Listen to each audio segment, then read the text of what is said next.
اللہ کو اور کبیرہ گناہوں سے بچو، کبیرہ گناہوں سے، بڑے گناہوں سے بچو، بڑے گناہوں سے بچو۔ چھوٹے گناہ ہوتے رہتے ہیں اور اللہ بھی درگزر کرتا ہے، بڑے گناہوں سے بچو، وہ بھی ہو جائیں توبہ کر لو، معاف، توبہ کر لو، معاف۔ ماں باپ کی نافرمانی بڑا گناہ ہے۔ ایک صحابی کی بیگم نے کہا یا رسول اللہ میرے خامن موت کی حالت میں کلمہ نہیں پڑھا جا رہا، علقمہ۔ آپ دوڑے ہوئے گئے، آپ نے کہا بیٹا کلمہ پڑھو، کہا جی نہیں پڑھا جا رہا، بول رہے ہیں، کہا جی پڑھا نہیں جا رہا، کیوں؟ پھر آپ نے ایک دم کہا کوئی ماں باپ میں زندہ؟ کہا جی ماں راضی ہے؟ کہا نہیں ناراض، بلاؤ۔ وہ آ گئی، آپ نے کہا علقمہ کی اماں تمہیں بچے سے ناراض ہو؟ کہا جی ہاں۔ کیوں ناراض ہو؟ کہا جی اور کچھ نہیں، بہت نیک بچہ ہے، تہجد پڑھتا ہے، روزے رکھتا ہے، قرآن پڑھتا ہے، مجھ سے بدتمیز ہو کے بولتا ہے۔ وہ مجھے ابھی راستے میں بتا رہا تھا ایک ساتھی کہ جی یہاں کے جو بچے ہیں وہ ماں باپ کے ساتھ بہت بدتمیز ہو کے بولتے ہیں۔ پہلا قصور ماں باپ کا، انہوں نے کب ٹائم دیا تھا؟ انہوں کو ٹائم دیا تھا بچوں پر محنت کے لیے؟ کہا یا رسول اللہ اور کچھ نہیں ہے، بدتمیز ہو کے بولتا ہے۔ تو آپ نے کہا معاف کر دے، کہا میرا دل ٹوٹا ہوا ہے۔ آپ نے کہا اچھا اگر میں اسے آگ لگاؤں پھر سفارش کرو گی، معاف کرو گی؟ کہاں پھر تو کروں گی، اتنا تو میں نہیں سہ سکتی۔ کہ اگر تو نے معاف نہ کیا تو سیدھا اللہ کی آگ میں جائے گا۔ ہے کون؟ صحابی۔ آپ نے کہا اچھا یا رسول اللہ میں معاف کرتی ہوں، میں معاف کرتی ہوں۔ تو آپ نے کہا بیٹا کہو لا الہ الا اللہ، تو اس نے کہا لا الہ الا اللہ، اور جان نکل گئی۔ پھر آپ نے اس کا جنازہ پڑھا اور اس کے دفن میں شریک ہوئے، قبر تک گئے۔ پھر آپ نے دفن کے بعد اعلان کیا جس نے ماں باپ کو دکھ دیا اس پہ اللہ کی لعنت، فرشتوں کی لعنت، زمین آسمان کی لعنت۔ نہ نماز قبول ہے، نہ روزہ قبول ہے، نہ صدقہ قبول ہے۔ کبیرہ شراب سے بچو، نشوں سے بچو، جھوٹ سے بچو، جھوٹ سے بچو، جھوٹ سے بچو، جھوٹ سے بچو۔ میرے نبی نے فرمایا میرا امتی ہر گناہ کر سکتا ہے، ایک جھوٹ نہیں بول سکتا، ایک دھوکہ نہیں دے سکتا۔ دھوکہ نہ دو، خاص طور پر یہاں کے لوگوں کو دھوکہ دینا تو بہت بڑی گراوٹ ہے۔ یہاں کے حکومت نے تمہارے ساتھ کیا کچھ نہیں کیا، تم انہی کو دھوکہ دو۔ ٹیکس بچانے کے لیے جھوٹ بولو، کتنے پیسے بچا لوگے؟ جھوٹ بول کے تم نے سارا ملک بچا لیا تو اللہ کی قسم گھاٹے کا سودا۔ پیسہ نہ بچاؤ، سچ کو بچاؤ۔ سچ پراپرٹی ہے، پیسہ پراپرٹی نہیں ہے، سچ پراپرٹی ہے۔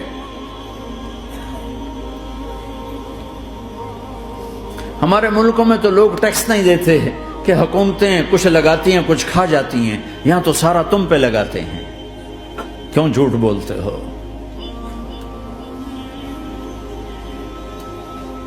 کیوں دھوکہ دیتے ہو؟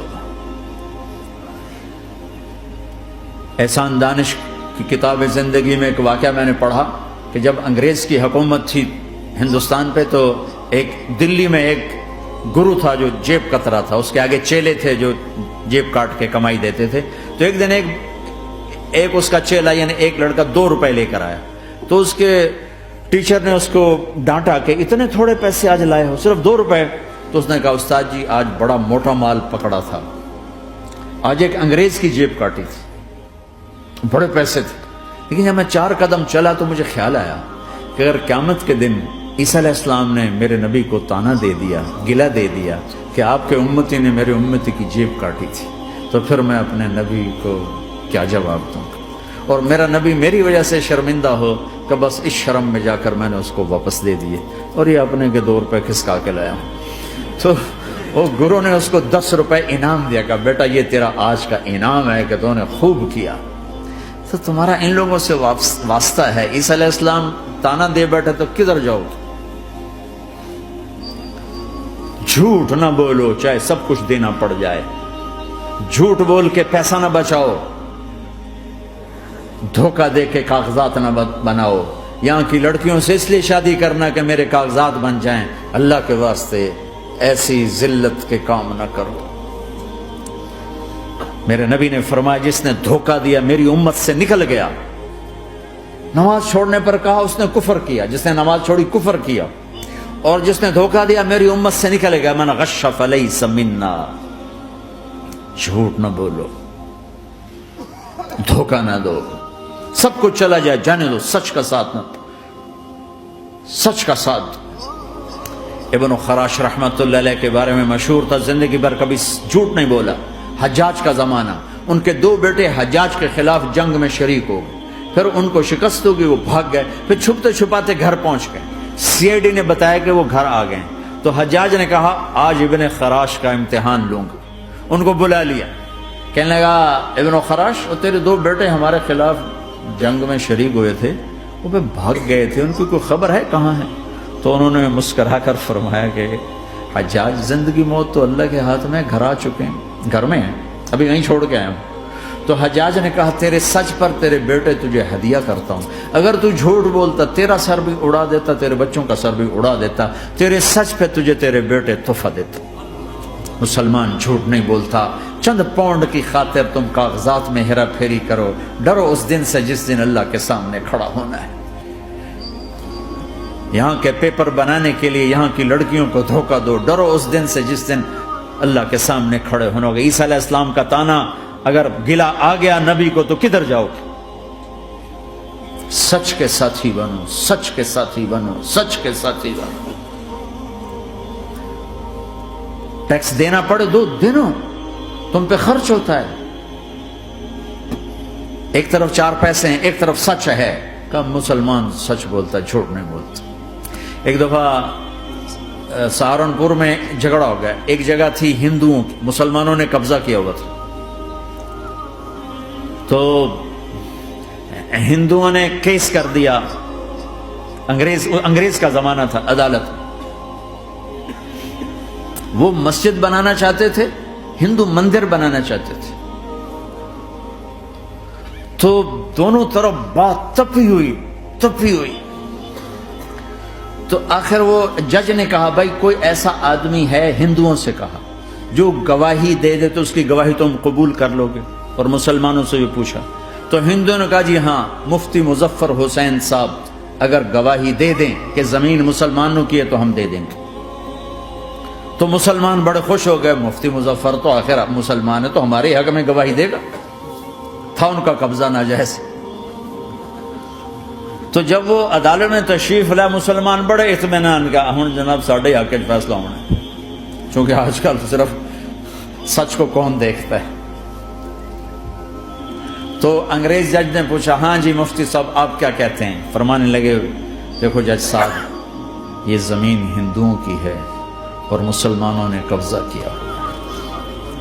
تو مسلمانوں نے گالیاں نکالنی شروع، وہ یہودیوں والا بن گیا نا، گالیاں نکالنی شروع کر دی۔ تو انگریز جج نے کہا آج مسلمان ہار گئے اور اسلام جیت گیا، آج مسلمان ہار گئے اور اسلام جیت گیا۔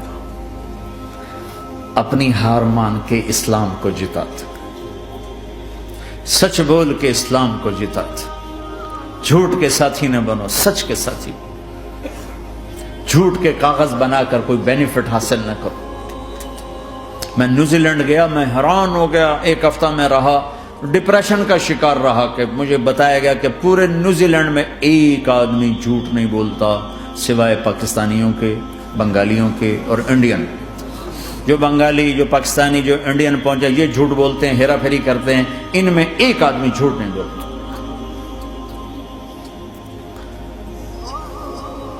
سچ تو ایک عالمی صفت ہے، جو اللہ کو نہیں مانتا وہ بھی کہتا ہے سچ بہت اعلیٰ چیز ہے، اور تمہیں تو تمہارا نبی کہہ رہا ہے الصدق ینجی والکذب یہلک، سچ نجات دیتا ہے، جھوٹ ہلاک کرتا ہے۔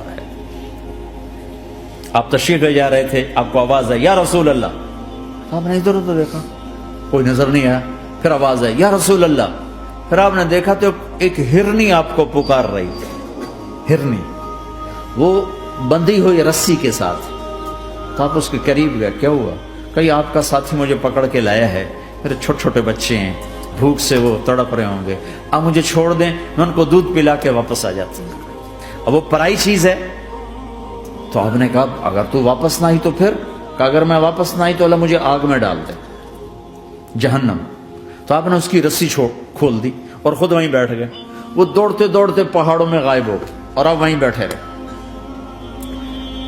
کچھ دیر کے بعد آپ نے دیکھا وہ پہاڑ سے